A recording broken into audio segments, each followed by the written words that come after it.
যে পথিক তুমি কোন পথে যাচ্ছ, এটা কোন পথ, তুমি জানো এটা কোন পথ? এটা হলো ওই পথ যে পথে হাঁটতে গিয়ে আদম আলাইহিস সালাম ক্লান্ত হয়ে গেছিলেন।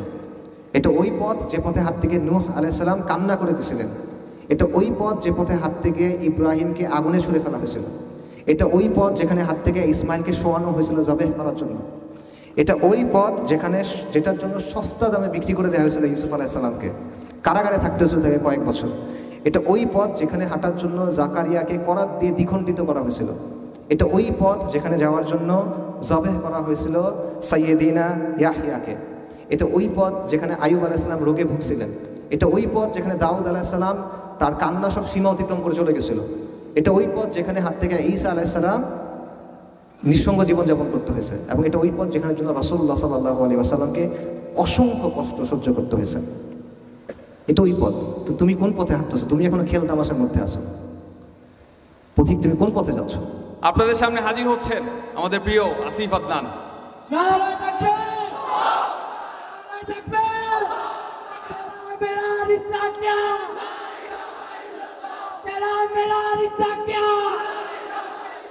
আমি আসলে এখানে কথা বলতে পেরে অনেক সম্মানিত বোধ করতেছি এবং আতঙ্কিত বোধ করতেছি। এটা একটা মাদ্রাসা।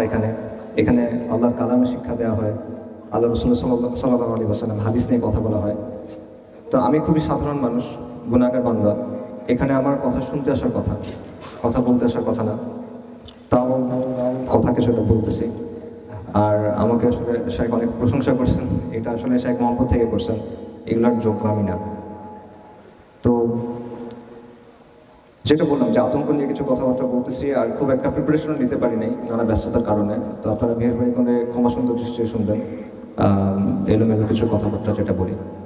আমি যে কথা বলবো এটা স্পেশাল কিছু না, আপনারা আগেও এইসব কথা ডেফিনেটলি শুনছেন, বাট স্টিল আমি আপনাদের হয়তো রিমাইন্ড করার একটু চেষ্টা করবো। ফাদারকে নাফাতে দেখো রিমাইন্ড করি, যাতে করে রিমাইন্ড করা হয়তো আমাদের জন্য বেনিফিশিয়াল হয়।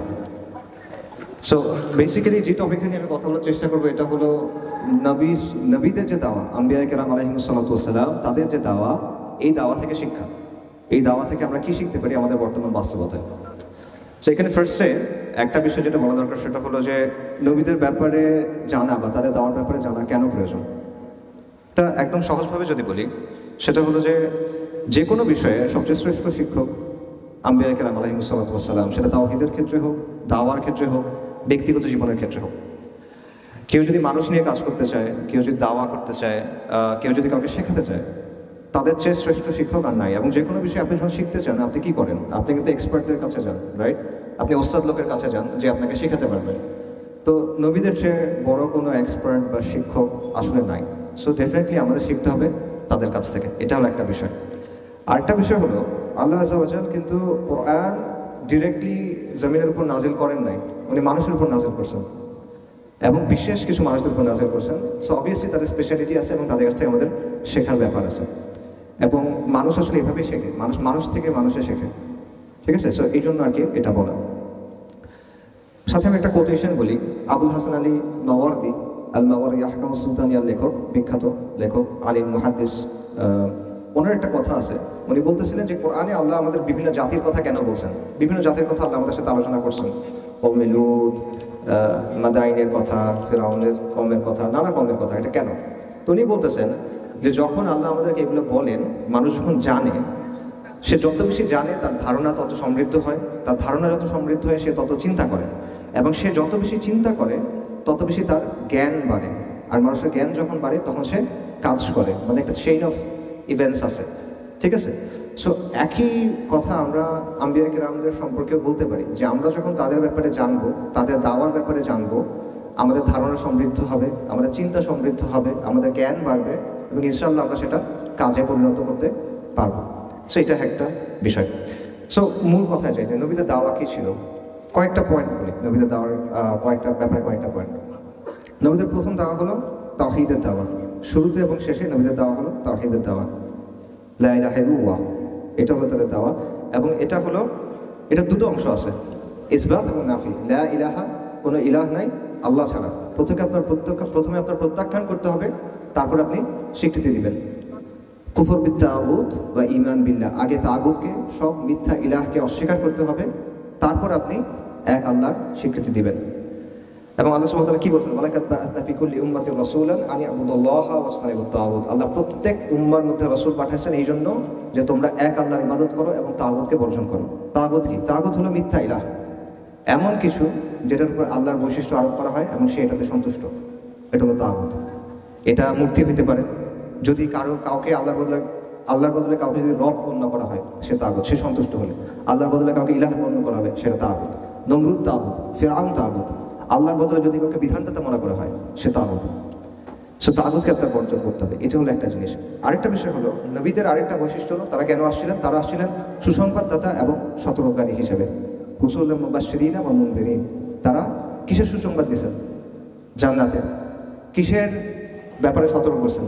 জাহান্নামের। এবং এটা অত্যন্ত গুরুত্বপূর্ণ একটা বিষয়। আমরা আমাদের আলোচনায় দুনিয়ার অনেক কথা এখন আনি, ইসলাম আসলে এটা হবে, ইসলামের ব্যাপারে ভালো, এই ব্যাপারে ভালো, বাট আলটিমেটলি দাওয়াটা কিন্তু আসলে কিসের? আখিরাতের। যে এটার পরে একটা জীবন আছে এবং এখানে সুসংবাদ আছে, সতর্কতা আছে। সো এটা নবীদের একটা গুরুত্বপূর্ণ কাজ।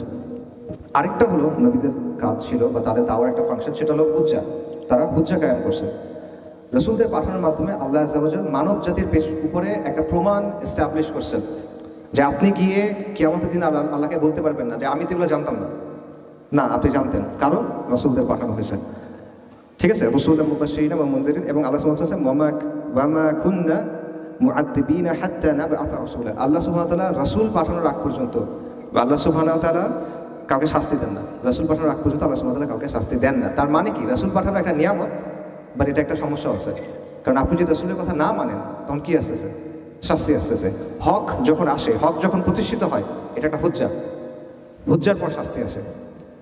এবং এটা আমাদের চিন্তার বিষয় হলো যে হুজ্জা কায়েম করতে হবে আপনাকে, এটা একটা ইম্পর্টেন্ট বিষয়। আচ্ছা, এবং আল্লাহ সুবহানাহু ওয়া তাআলা সূরা মুলকে বলছেন যে যখন মানুষকে ছুঁড়ে ছুঁড়ে আগুনে ফেলা হবে তখন মালাইকারা কি বলবেন? আলাম ইয়াতিকুম নাযীর। তোমাদের কাছে এই কোনো সতর্ককারী আসে নাই? তারা কি বলবে? ক্বালু বালা, আসছিল। অর্থাৎ আপনার আর কোনো আল্লাহর সামনে আর কোনো ডিফেন্স নাই। আপনি বলতে পারবেন না আমি জানি না, আপনি বলতে পারবেন না যে আমি বুঝি নাই। আপনি জানেন, আপনি বুঝছেন, কেস ক্লোজড। সো এটা নবীদের একটা বড় বিষয়। আচ্ছা, আরেকটা বিষয় যেটা, সেটা হলো নবীরা মানব জাতিকে নেতৃত্ব দেন। ইমাম ইবনে তাইমিয়া রাহিমাহুল্লাহ বলছেন যে দুনিয়াবী ক্ষেত্রে ভালো মন্দ কি এটা সবাই বুঝে, একটা গরু বুঝে, একটা ছাগলও বুঝে, কিন্তু গায়েবের ক্ষেত্রে ভালো মন্দ কোনটা, আখিরাতের ক্ষেত্রে ভালো মন্দ কোনটা, এটা কিন্তু মানুষ নিজে নিজে বোঝে না। আমাদের যে র্যাশনালিটি আছে বা আমাদের যে আকাল আছে, এটা কিন্তু এই ব্যাপারগুলো গ্রাস্প করতে পারে না সব কিছু। সো এই জায়গায় আপনার নবীদেরকে লাগে, এই জায়গায় আপনার আল্লাহর কাছ থেকে দিক নির্দেশনা লাগে, এবং সেই দিক নির্দেশনা আসে আল্লাহর কাছ থেকে। ওয়াহির জ্ঞান না থাকলে আপনি এগুলো বুঝতে পারতেন না। বিশেষ করে আল্লাহ সুবহানাহু ওয়া তাআলা আসমা ওয়া সিফাতের কথা বলেন, গায়েব সংক্রান্ত যে কোনো বিষয় বলেন, আখিরাতের কথা বলেন, রূহ কথা বলেন, যে কোনো বিষয়, এগুলো আমাদের আকল, আমাদের ইন্টেলেক্টের বাইরে, এটা গ্রাস করা সম্ভব না।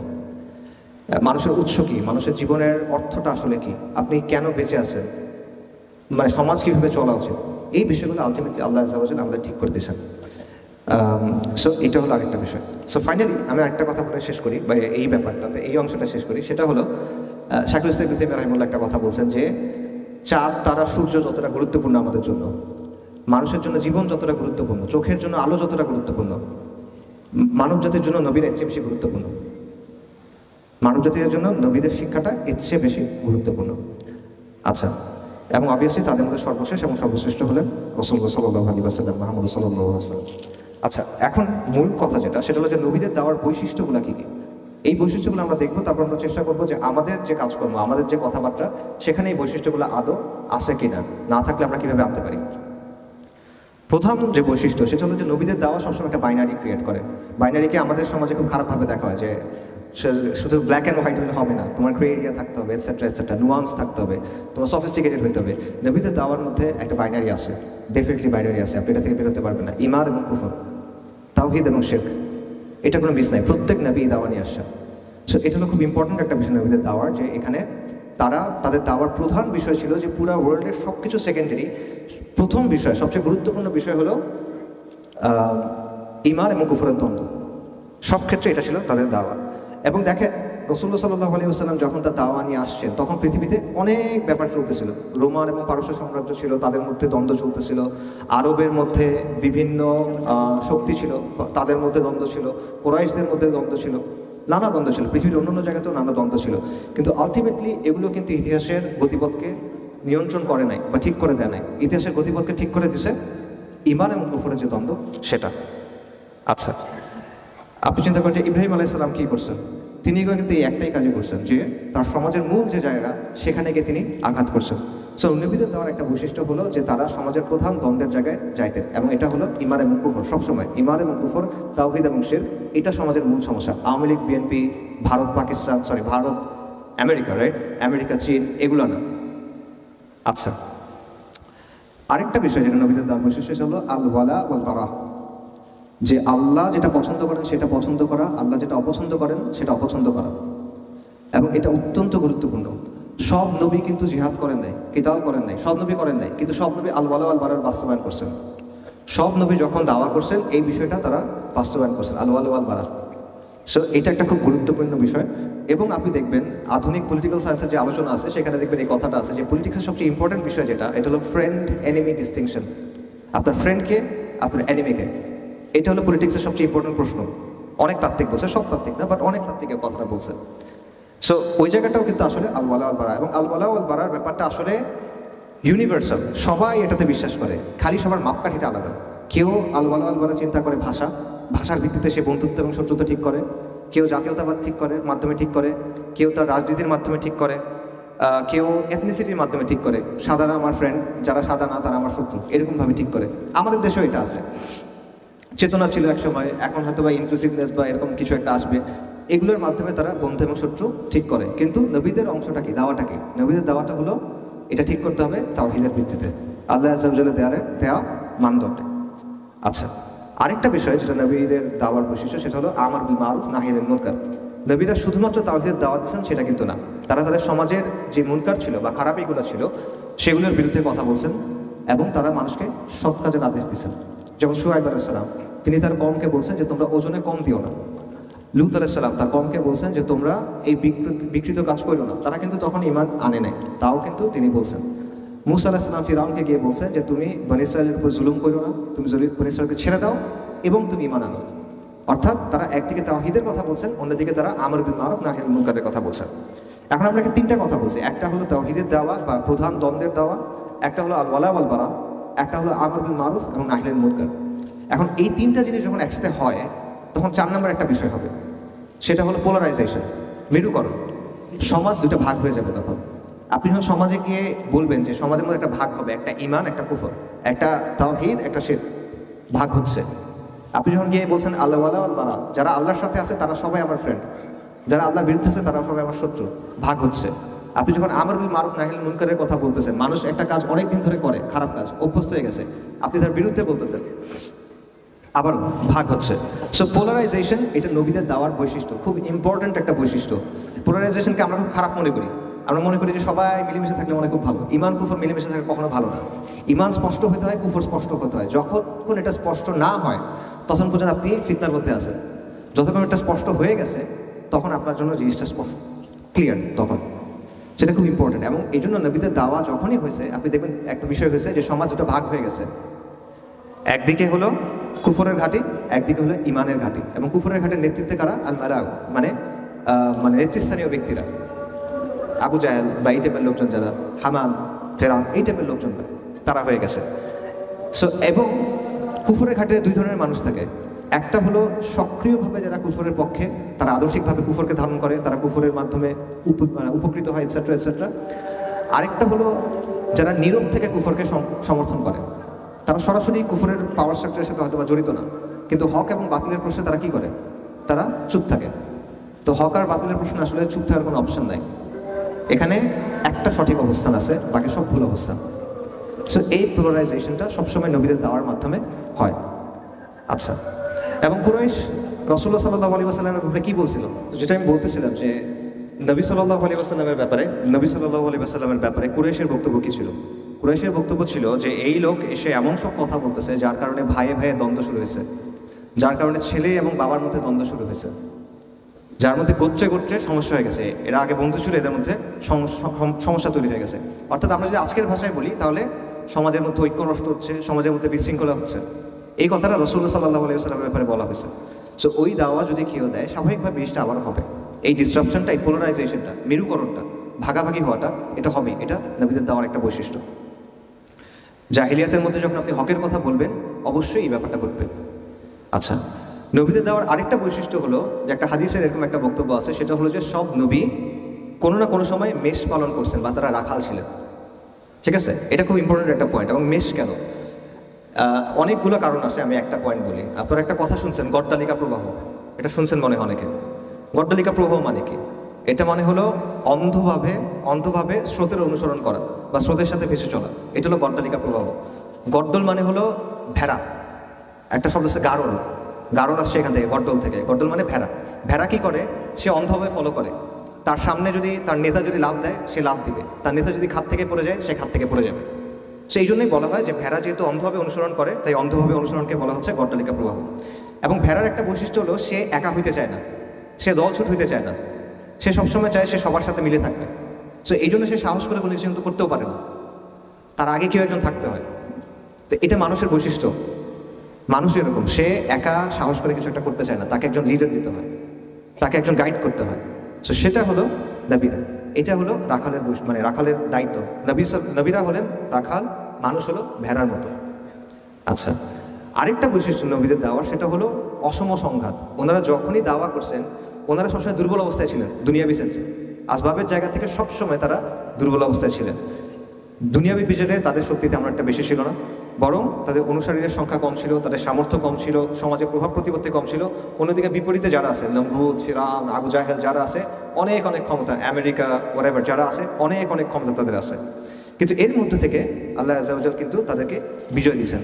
সো এইখানে আমাদের চিন্তার কিছু ব্যাপার আছে, যে আমরা চিন্তা করি যে সবসময় আমাদের মনে হয় জ্ঞান বিজ্ঞানে ওর সমান হইতে হবে, এক্স্যাক্টলি ওর আছে 57, আমার 57 হইতে হবে বা 56 হইতে হবে, তাহলে আমি পারবো। এই ব্যাপারগুলো কিন্তু আমরা আসলে দেখি যে কোরআনের ব্যাপারগুলো কিন্তু এরকম না। এবং আল্লাহ সুবহানাহু ওয়া তাআলা কিন্তু কোরআনে বারবার আমাদের এটা বলছেন যে কাম মিন ফিয়াতিন কালিলাতান গালাবাত ফিয়াতান কাসীরাতান বিইذনিল্লাহ। এরকম আল্লাহ বলছেন। আল্লাহ সুবহানাহু ওয়া তাআলা বলছেন কাতাবাল্লাহু লা আগলিবান্না আনা ওয়া রাসূলি ইন্নাল্লাহা কাওয়িয়্যুন আযীজ। সো এই ব্যাপারটা বোঝার একটা বিষয় আছে। এবং নবীদের দাওয়ার একটা বিষয় ছিল যে তাদের দাওয়াটা কিন্তু ফুল টাইম দাওয়া ছিল। তাদের জীবনে অন্য কোনো কিছু তো নাই, তাদের প্রায়োরিটি এটা, অন্য কোনো কিছু না, ফ্যামিলি না, ইনকাম করা না বা অন্য করা, এগুলো সবই তারা করছেন, সব দায়িত্ব তারা পালন করছেন। কিন্তু তাদের প্রায়োরিটি সবসময় ছিল দিন। ঠিক আছে? সো আমি সামারি করি যে নবীদের দাওয়ার কোন কোন বৈশিষ্ট্যের কথা আমরা বললাম। একটা হলো যে তারা এসে প্রধান দ্বন্দ্বটাকে চিহ্নিত করছেন, সেটা হলো ঈমান বনাম কুফর, তাওহীদ বনাম শিরক। আচ্ছা, তারপর হলো আল ওয়ালা ওয়াল বারা। আল্লাহ যেটা পছন্দ করেন আমি সেটা পছন্দ করব, আল্লাহ যেটাকে অপছন্দ করেন আমি সেটা অপছন্দ করব। এটা ব্যক্তির ক্ষেত্রে, আদর্শের ক্ষেত্রে, সব কিছুর ক্ষেত্রে। তারপর হলো আমর বিল মারুফ নাহি আনিল মুনকার, ভালো সৎ কাজের আদেশ, অসৎ কাজে নিষেধ। এগুলোর রেজাল্ট হলো মেরুকরণ, সমাজ ভাগ হয়ে যাবে। তারপর কি হবে? অসম লড়াই হবে। আচ্ছা, নবীরা কি করবেন? তারা মানুষের নেতৃত্ব দিবেন, তারা রাখাল, মানুষ হলো তাদের পেছনে চলবে। নবীদের দাওয়ার বৈশিষ্ট্য হলো এটা। এবং অসম সংঘাত, তাদের সাথে যে সংঘাতটা হয় সবসময় হকের সাথে বাতিলের সংঘাতটা কখনো সমান হয় না, এটা অসমই হয়। আচ্ছা, এবং আরেকটা যেটা আমি বললাম যে ডেডিকেশন বা পূর্ণ আত্মনিবেদন, এটা আপনার দরকার। আচ্ছা, এবার আমরা বলেন যে আমাদের ক্ষেত্রে এগুলোর অর্থ কী, এক এক করে মিলান। প্রধান দ্বন্দ্ব আমাদের সময়ে কি, এটা আপনার ঠিক করতে হবে। নইলে আপনি অনেক সাইড ইস্যুতে দাওয়া করবেন।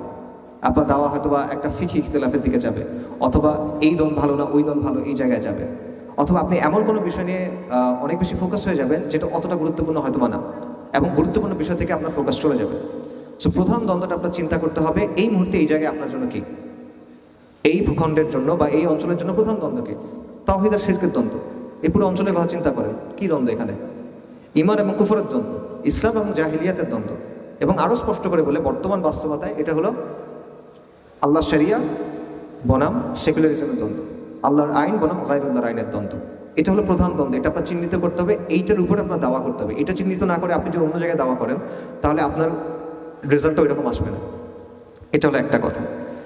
2 নম্বরটা হলো আল ওয়ালা ওয়াল বারা। এটা রফিক ভাই অনেক আলোচনা করে গেছেন, এই জন্য আমি আর আলাদা করে বলার কোনো প্রয়োজন নেই। আল ওয়ালা ওয়াল বারা আপনারা বুঝছেন যে মুসলিম যত যাই করুক সে দিন শেষে আপনার ভাই।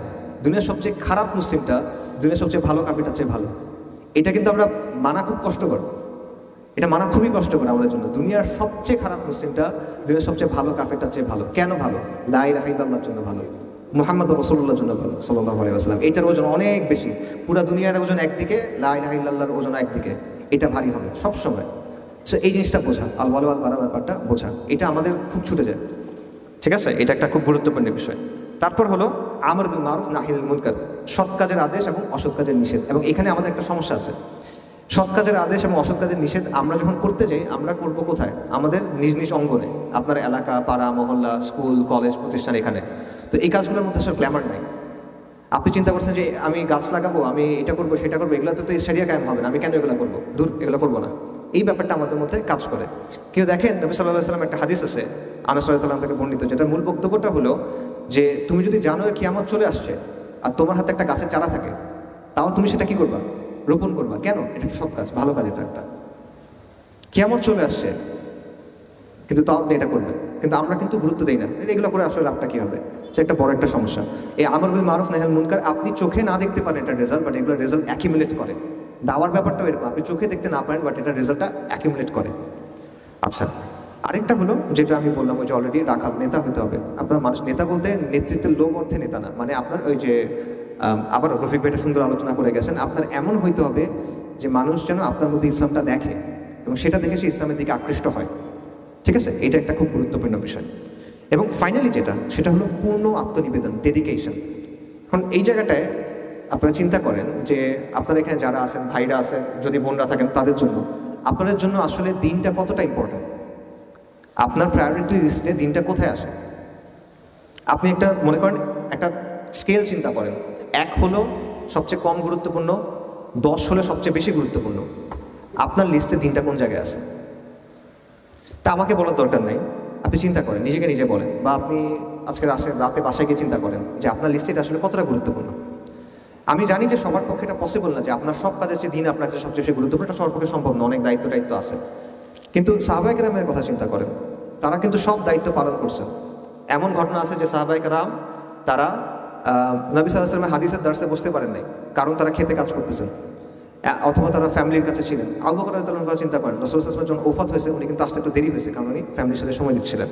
অর্থাৎ তারা তাদের সব দায়িত্ব পালন করছেন, কিন্তু যখনই দিনের প্রয়োজন দেখা দিছে, তাদের কাছে সবচেয়ে বড় গুরুত্বপূর্ণ কিন্তু দিন। তারা যে কোনো কিছু যে কোনো সময় ছেড়ে দিচ্ছেন দিনের জন্য। যখন দিনের প্রশ্ন আসছে, তখন তারা ছেড়ে দিচ্ছেন। এতটুকু অবস্থায় আমরা আসতে পারবো কিনা, এর কাছাকাছি অবস্থায় আমরা আসতে পারবো কিনা, এটা চিন্তা করার একটা ব্যাপার আছে। সাহাবাদের ব্যাপারে আরও কিছু কথা বলি। প্রথম দিকে যারা ইসলাম গ্রহণ করছেন, তারা ছিল মক্কার ক্রিম সবাই। আরবদের মধ্যে শ্রেষ্ঠ গোত্র হলো কোরাইশ। কোরাইশদের মধ্যে বেশিরভাগ সাহাবী, সবাই না, বাট প্রথম দিকে যারা ইসলাম গ্রহণ করছেন রাদিয়াল্লাহু আনহুম আজমাইন, তাদের সবাই বেশিরভাগই আসলে দেখবেন যে কোরাইশদের মধ্যে একদম সম্ভ্রান্ত ফ্যামিলির। সম্ভ্রান্ত মানে কি? তারা সমাজের মধ্যে সম্মান পায়, রাস্তা দিয়ে হাঁটলে মানুষ সালাম দেয়, মানে তারা এই করে আর কি, সম্মান করে, সুন্দর করে কথা বলে, তাজিম করে। এখন যখন তারা ইসলাম গ্রহণ করলেন, রাতারাতি এটা চেঞ্জ হয়ে গেল। যারা আগে সম্মান করতো, তারা এখন ঘৃণার চোখে তাকায়। যারা আগে অনেক পাত্তাইত, তারা এখন তাচ্ছিল্য করে। এটা কিন্তু একটা সম্মানী মানুষের জন্য অন্য অনেক কিছু চেয়ে বেশি কষ্টকর। এই অপমানটা তাদের সহ্য করতে হয়েছে। এবং এইটা চিন্তা করেন যে এই অপমানের কথা চিন্তা করে আমরা নিজেরা কত কিছু এড়ায় যাই। সাহাবারা যে অবস্থায় দিনটা আঁকড়ায় ধরছেন, ওই অবস্থায় পড়লে আমরা কি করতাম, এটা চিন্তা করেন। মানুষ এটা বলবে, ফ্যামিলি এটা বলবে, লোকজন এটা বলবে, সরকার এটা বলবে, অমুক এটা বলবে, তমুক এটা বলবে, এইসব চিন্তা করতে কিন্তু আমরা দিনের অনেক কিছু ছেড়ে দিই। এটা গেল, এটা কিন্তু প্রথম, এখনো শেষ হয় না ওনারা কী করছে। এরপর দেখেন যে প্রথমে হলো ওনাদেরকে মানে অসম্মান করা শুরু করলো, হাসি তামাশা করা শুরু করলো, গালাগালি করা শুরু করলো, মারা শুরু করলো। মুসাব ইবনে উমাইরের কথা আপনারা জানেন রাদিয়াল্লাহু আনহু, উসমান রাদিয়াল্লাহু আনহুর কথা আপনারা জানেন, খাব্বাব ইবনে আরাদ রাদিয়াল্লাহু আনহু কথা জানেন। মানে লিস্ট শেষ নাই। প্রচণ্ডভাবে তাদেরকে টর্চার করা হয়েছে, বয়কট করা হয়েছে। এরপর শেষ পর্যন্ত পরিবারও তাদেরকে সাপোর্ট করে নাই। নিজেদের পরিবার যেগুলো ছিল, বেশিরভাগ ক্ষেত্রে পরিবারও তাদেরকে সাপোর্ট করে নাই। যেমন মুসাব ইবনে উমাইর রাদিয়াল্লাহু আনহু, তাকে কিন্তু বাসা থেকে বের করে ফেলে দেওয়া হয়েছে, কাপড় চোপড় ছাড়া। যেই মানুষের কাপড় আসতো ইয়েমেন থেকে, তার পারফিউম আসতো আরেক জায়গা থেকে, সেই মানুষ বাসা থেকে বের হয়ে গেছে, ভিখারির মতো অবস্থা। এরকম হয়েছে, তাও শেষ হয় নাই। রিফিউজি হইতে হয়েছে, আবিসিনিয়ায় গেছে, মদিনাতে গেছেন, দুনিয়াবি বিচারে রিফিউজি, কিচ্ছু নাই। তাও শেষ হয় নাই। আল্লাহ বলছেন এবার তুমি লড়াই করো, যারা তোমাদেরকে অ্যাটাক করছে এদের বিরুদ্ধে লড়াই করো, যারা মুশরিক তাদের বিরুদ্ধে লড়াই করো। কতদিন পর্যন্ত? যতদিন পর্যন্ত ফিতনা দূর না হয়, শিরক দূর না হয়, ততদিন পর্যন্ত লড়াই করতে হবে। এবং সাহাবায়ে কেরাম লড়াই করছেন। কাদের সাথে করছেন? নিজেদের বাবার সাথে করছেন, ভাইয়ের সাথে করছেন, বন্ধুর সাথে করছেন, আত্মীয়ের সাথে করছেন। তারা যতটা স্যাক্রিফাইস করা যায় পুরা স্যাক্রিফাইসটা করছেন। আল্লাহ দেখে নিয়েছেন তারা কি কি দিতে পারেন, সব তারা দিছেন। এটা দেওয়ার পর আল্লাহ তাদেরকে বিজয় দিছেন। যারা একসময় ছিল ভিখারি, যারা একসময় রিফিউজি হয়ে যেতে হয়েছে, কিছুদিন পর তারা পৃথিবীর নানা জায়গায় এই হয়ে গেছেন, গভর্নর হয়েছেন একজন কেউ, আমির হয়েছেন একজন কেউ। এবং আপনারা জানেন যে কীভাবে ইসলামী সাম্রাজ্য, কীভাবে বা সভ্যতা যেটাই বলেন, কীভাবে কত দ্রুত ছড়ায় পড়ছে অর্ধেক পৃথিবীতে উমর রাদিয়াল্লাহু আনহুর সময়। সো এটা হলো সাফল্যের কথা। সাফল্যের পেছনে কিন্তু এই ব্যাপারগুলো আছে। সো এই জায়গা থেকে আমাদের চিন্তা করতে হবে যে এটার প্রস্তুতি আমাদের কাছে আছে কিনা, এই জিনিসপত্রগুলোর প্রস্তুতি আমাদের কাছে আছে কিনা। এটা কঠিন একটা পথ, এটার প্রস্তুতি আমাদের আছে কিনা। এবং এটা একটা কমন প্যাটার্ন। আমাদের একটা জায়গা আছে যে জায়গাটা থাকতে আমাদের ভালো লাগে, এটা হলো কমফোর্ট জোন, ঠিক আছে? কিন্তু আল্লাহ আযজা ওয়া জাল এখান থেকে আপনাকে বের করে আনবেন। আল্লাহ দেখতে চান যে আপনি কতটুকু কোরবানি করবেন, আপনার প্রিয় জিনিস আপনি কতটুকু ছাড়বেন। যদি আপনি পুরা ছাড়েন যে হ্যাঁ আল্লাহ বাইক আমি ছাড়বো, তাহলে আলটিমেটলি এক পর্যায়ে আল্লাহ আপনাকে বিজয় দিবেন, এবং বিজয় তো আল্লাহর কাছ থেকে আসবে। দেখেন আপনার আসলে কিছু করার নেই, আপনার খালি আল্লাহকে রাজি খুশি করতে হবে, এখানে বিষয় না। সো এই জন্য বারবার আম্বিয়া কেরামের ক্ষেত্রে আমরা দেখি যে তারা বারবার অপমানিত হয়েছেন, লাঞ্ছিত হয়েছেন, সমাজচ্যুত হয়েছেন এই দাওয়ার কারণে। সেগুলো আমি কেন বলতেছি, কারণ আমরা যখন দাওয়া করতে যাব, আমরা যখন দিনের কাজ করতে যাব, এই ব্যাপারটা যেন আমাদের মাথায় থাকে। এটা আসলে জাস্ট গ্ল্যামারের বিষয় না, এটা জাস্ট মানে অনেক মানুষ আসছে হাত মিলাচ্ছে, এই ব্যাপারগুলো আসলে না। এই যে আমরা দাওয়া করব, কাজ করতে হবে, এই প্রতিকূলতা আসবেই, এটা স্বাভাবিক। আপনি যদি হকের দাওয়া দেন, আনঅ্যাডাল্টারেটেড হক যেটা, অরিজিনাল হক যেটা, কোনো মিশ্রণ ছাড়া যেটা, এটার দাওয়া যদি আপনি করেন অবশ্যই প্রতিকূলতা আসবে, আজকে বা কালকে। এটা আল্লাহ আযজা ওয়া জাল্লার সুন্নাহ, এবং এটার মাধ্যমে বিশুদ্ধ হয়। পুরে কিন্তু একটা জিনিস বিশুদ্ধ হয়, না পড়লে বিশুদ্ধ হয় না। সো এই জিনিসটা আপনার বুঝতে হবে, এবং আপনার নিজেকে প্রশ্ন করতে হবে আপনি এটার জন্য প্রস্তুত আছেন কিনা, ঠিক আছে? সো এই জন্য কয়েকটা বিষয় আপনার লাগবে, যে আপনার নিয়তটা আপনার ঠিক হতে হবে, আপনার ইস্তিকামাত থাকতে হবে, আপনার ইখলাস থাকতে হবে, আপনার সবর থাকতে হবে, এই ব্যাপারগুলো লাগবে, আপনার তাওয়াক্কুল লাগবে। এবং হকের পথে আসলে নিষ্ক্রিয় হওয়ার কোনো সুযোগ নেই। এই যে আপনারা মনে করেন আমরা এই জমায়েতগুলোতে আসি, কথা শুনি, আমাকে অনেক জায়গায় কথা বলতে বলে, এগুলো কোনো সমস্যা নেই, অল গুড। বাট এটা দিয়ে কিন্তু আপনার দিনকে আপনি গালেব করতে পারবেন না। আপনার সমাজে কাজ করতে হবে, আপনার সমাজে সক্রিয়ভাবে দাওয়া করতে হবে, সমাজকে পরিবর্তন করার চেষ্টা করতে হবে, তা না হলে এটা হবে না। আচ্ছা, এখানে ইবনুল কাইয়িম রাহিমাহুল্লাহর একটা কোটেশন আছে, একটা উদ্ধৃতি আছে আল ফাওয়ায়েদ থেকে, ওটা আমি বলি, এটা আমার কাছে খুবই ভালো লাগে, এবং আমার কাছে মনে হয় আপনাদের কাছেও ভালো লাগবে। উনি বলতেছেন যে পথিক, তুমি কোন পথে যাচ্ছ? এটা কোন পথ তুমি জানো? এটা কোন পথ? এটা হলো ওই পথ যে পথে হাঁটতে গিয়ে আদম আলাইহিস সালাম ক্লান্ত হয়ে গেছিলেন। এটা ওই পথ যে পথে হাঁটতে গিয়ে নূহ আলাইহিস সালাম কান্না করে দিয়েছিলেন। এটা ওই পথ যে পথে হাঁটতে গিয়ে ইব্রাহিমকে আগুনে ছুঁড়ে ফেলা হয়েছিল। এটা ওই পথ যেখানে হাঁটতে গিয়ে ইসমাইলকে শোয়ানো হয়েছিল জবেহ করার জন্য। এটা ওই পথ যেটার জন্য সস্তা দামে বিক্রি করে দেওয়া হয়েছিল ইউসুফ আলাইহিস সালামকে, কারাগারে থাকতে হয়েছিল তাকে কয়েক বছর। এটা ওই পথ যেখানে হাঁটার জন্য জাকারিয়াকে করাত দিয়ে দ্বিখণ্ডিত করা হয়েছিল। এটা ওই পথ যেখানে যাওয়ার জন্য জবেহ করা হয়েছিল সাইয়েদিনা ইয়াহইয়াকে। এটা ওই পথ যেখানে আইয়ুব আলাইহিস সালাম রোগে ভুগছিলেন। এটা ওই পথ যেখানে দাউদ আলাইহিস সালাম তার কান্না সব সীমা অতিক্রম করে চলে গেছিল। এটা ওই পথ যেখানে হাঁটতে গিয়ে ঈসা আলাইহিস সালাম নিঃসঙ্গ জীবনযাপন করতে হয়েছে। এবং এটা ওই পথ যেখানে জন্য রাসূলুল্লাহ সাল্লাল্লাহু আলাইহি ওয়াসাল্লামকে অসংখ্য কষ্ট সহ্য করতে হয়েছে। এটা ওই পথ। তো তুমি কোন পথে হাঁটতেছো? তুমি এখনো খেল তামাশার মধ্যে আছো। পথিক, তুমি কোন পথে যাচ্ছ? এটা হলো ইবনুল কাইয়িমের কথা। এইটা আমারও আপনাদের জন্য কথা। আপনারা সিরিয়াসলি চিন্তা করেন। আমার কথা হয়তো বা আপনারা যেরকম এক্সপেক্ট করছেন ওরকম হয় নাই, বাট আমার মনে হয় এই জিনিসটা আমাদের সবার চিন্তা করা দরকার। আপনি আসলে এটার জন্য রেডি কিনা? এই কাজটা আপনার সামনে আছে। আল্লাহ আযজা ওয়া জাল প্রতিশ্রুতি দিয়ে রাখছেন। আল্লাহ কিছু প্রতিশ্রুতি দিয়ে রাখছেন, আল্লাহ কিছু কন্ডিশন সেট করে রাখছেন। আপনি যদি আল্লাহকে রাজি খুশি করাইতে পারেন, আল্লাহ আপনাকে বিজয় দিবেন। কিন্তু আপনি পারবেন কিনা? আপনার ওই সাহসটা আছে কিনা? আপনি এই কষ্টটা করবেন কিনা? এটা চিন্তা করার দরকার আছে। নাকি এটা আপনি পার্ট টাইম জিনিস হিসেবে করবেন? আসছেন, ঘুরছেন, কথা শুনছি, অটোগ্রাফ নিছি, সেলফি দিছি, বই তুলছি, বই কিনছি, চলে গেছি, ভালো লাগছে, গেছি গা, এরকম কিনা? সো এটা হলো একটা বিষয়।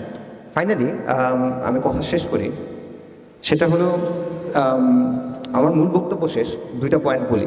একটা হলো এই যে আজকে তো অক্টোবরের কত তারিখ? 4 তারিখ। তো ওই যে সোলার ইয়ার হিসেবে 1 বছর পূর্ণ হচ্ছে অক্টোবরের 7 তারিখের, এবং আমরা দেখছি ফিলিস্তিনে কি হচ্ছে। এবং এটাও আমি যা কিছু বললাম এই সব কিছুর বাস্তবতা এটা, যে আমাদের উম্মার আজকে এই অবস্থা কেন? কারণ আমরা নবীদের পথগুলো থেকে সরে গেছি। আমরা ইউএনের কাছে যাচ্ছি, জাতিসংঘের কাছে যাচ্ছি, ইন্টারন্যাশনাল কমিউনিটির কথা ভাবতেছি, এইটা ভাবতেছি সেটা ভাবতেছি, but at the end of the day আল্লাহ আজ্জাওয়াজাল আমাদের জন্য যেই পথটা ঠিক করে দিয়েছেন ওই পথটার দিকে আমরা যাচ্ছি না, আমরা ওই পথে ফেরত আসতেছি না, আমরা ইমানের ওই জায়গাটাতেও ফেরত আসতেছি না, আমরা কোরবানির ওই জায়গাটাতে ফেরত আসতেছি না। আমাদের ফিলিস্তিনের ভাই বোনরা আলহামদুলিল্লাহ তারা ওই কোরবানি করছেন, তারা বলছেন ইয়া আল্লাহ আল্লাহ বাইক, তারা বলছেন আল্লাহ আপনি কত নেবেন নেন, আপনার যতক্ষণ খুশি আপনি নেন, সুবহানাল্লাহ। কিন্তু আমরা তাদেরকে ওই জিনিসটা করতে পারতেছি না, আমরা তাদেরকে ওই হেল্পটা করতে পারতেছি না, ওই ইমানটা আমাদের মধ্যে নাই। সেটা ভাবার বিষয় আছে। যদি আমরা আসলেই আল আকসাকে মুক্ত করতে চাই, আমরা যদি আসলেই ফিলিস্তিনকে মুক্ত করতে চাই, আমাদের ইমানের ওই জায়গাতে আসতে হবে এবং আমাদের চিন্তার ওই জায়গাতে আসতে হবে। এটা হলো একটা বিষয়। এবং ওইটা যে বদরের দিন ফেরেশতা নামছিল, আমরা জানি তো বদরের দিন ফেরেশতা নামছিল, ওই ফেরেশতারা চলে গেছে নাকি? আছে তো তারা এখনো, ফেরেশতার মালিকও তো আছে। উনি বললে তো ফেরেশতা আবার নামবে, কিন্তু আপনার বদর কায়েম করতে হবে তো, বলে তো হবে না। আপনি বদরের মতো মানুষ লাগবে, তখন ফেরেশতা আবার আসবে। আপনি বদরের মতো একটা দিন করেন, তাহলে আবারও ফেরেশতা নামবে। সো ওই জায়গাটা আমাদের বুঝতে হবে। এটা হলো একটা কথা।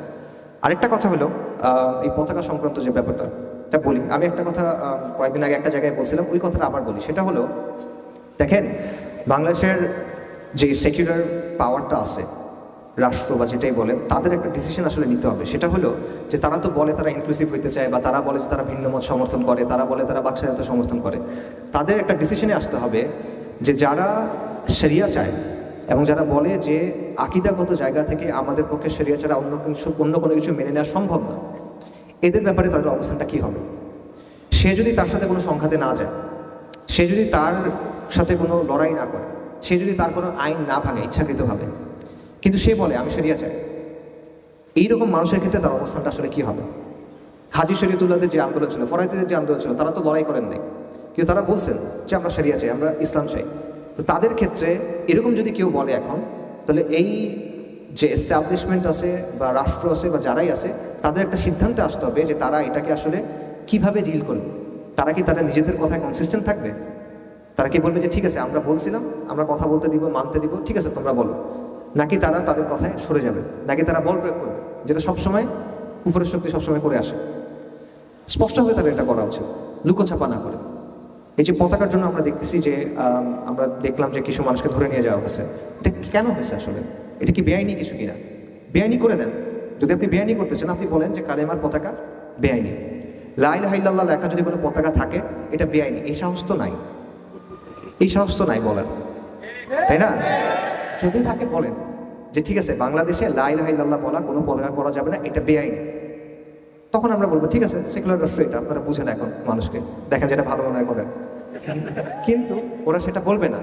আবার তারা এই যে হাসিনার মতোই এই ড্রেকোনিয়ান কাজকর্মগুলো করবে, রিপ্রেসিভ ফোর্স যেটা, মানে তার যে শক্তি আছে, তার মাসল পাওয়ার আছে, এটা সে ইউজ করবে এবং পরে একটা মানে তত্ত্ব বানায় নিবে। এই জন্য ধরছে XYZ একটা কথা বানায় দিবে, তাই না? আপনি যদি বেআইনি করে দেন তাহলে তখন মানুষের কাছে ক্লিয়ার যে এটা বেআইনি, এটা করলে আমার এই ফলাফল হবে, এটা না করলে এই হবে। কিন্তু এটা না করলে লুকোছাপার তো দরকার নেই, স্পষ্টভাবে এই জিনিসগুলো করেন, ঠিক আছে? সো এইটা আরেকটা বিষয় যেটা আমাদের মনে রাখার কথা দরকার। তো আমার বক্তব্য আমি এখানে শেষ করতেছি। আমার ধারণা আমার বক্তব্য আপনাদের আশানুরূপ হয় নাই, বাট কিছু আসলে করার নেই। জাযাকাল্লাহু খাইরান। ঠিক আছে, আচ্ছা। ও আরও কিছু বলেছে? হ্যাঁ সব কিছু। আচ্ছা সব কিছু না না, আচ্ছা হ্যাঁ হ্যাঁ এইভাবে বলেছে। আচ্ছা আমাকে কিছু বইয়ের কথা বলতে বলা হয়েছে, যেগুলো সম্ভবত মোড়ক উন্মোচন বা এরকম কিছু একটা। আমি বইগুলোর নাম বলতেছি ইনশাল্লাহ আপনাদের জন্য। একটা হলো দিন কি কেন কিভাবে, এটা হলো SM নাহিদ হাসান ভাইয়ের, এটা হলো পেনফিল্ড পাবলিকেশন থেকে। একটা হলো যে রোগে অন্তর মরে, ডক্টর খালিদ আবু সাদি, এটা হলো রুহামা শপ থেকে।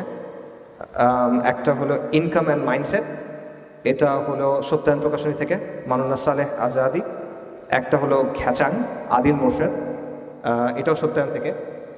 আর একটা হলো প্রথম বিশ্বযুদ্ধ সাইয়দ মোহাম্মদ ফজলুল্লাহ বুখারি, এটা হলো আর রিহাব থেকে। আপনাদের কুইজ প্রতিযোগিতা আছে এবং বই গিফট করা হবে আমাকে বলা হচ্ছে পেছন থেকে। আচ্ছা আরেকটা বই হলো ফিখুর রিবা, যেটা হলো মুফতি সাজ্জাদুর রহমানের। আচ্ছা ও আরেকটা হলো যে অবক্ষয়কাল, এটা আমার লেখা, এটা আপনারা চাইলে কেউ কিনতে পারেন। জাযাকাল্লাহু খাইরান। আসসালামু আলাইকুম ওয়া রাহমাতুল্লাহি ওয়া বারাকাতুহু।